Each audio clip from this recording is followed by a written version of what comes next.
প্রথমে গৌরীগ্রাম ঘটনা, আর তার কয়েকদিনের মধ্যে শিবগ্রামের ঘটনায় উত্তাল সারা পশ্চিমবঙ্গে।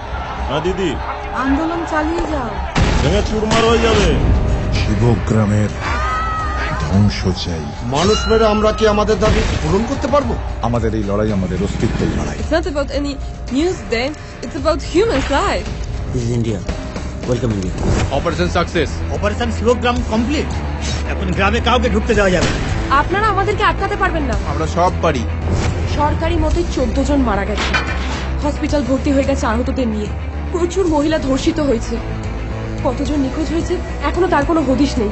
আমরা মানুষের সামনে সত্যি ঘটনা আনবো না? না, চোখের সামনে রক্ত লাশ সব ভাসছে। তোমাদের এটা চ্যানেলে দেখাচ্ছে না কেন?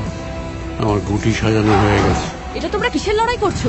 জমি দখলের লড়াই না রাজনৈতিক লড়াই করছো? আমি এর শেষ দেখে ছাড়বো।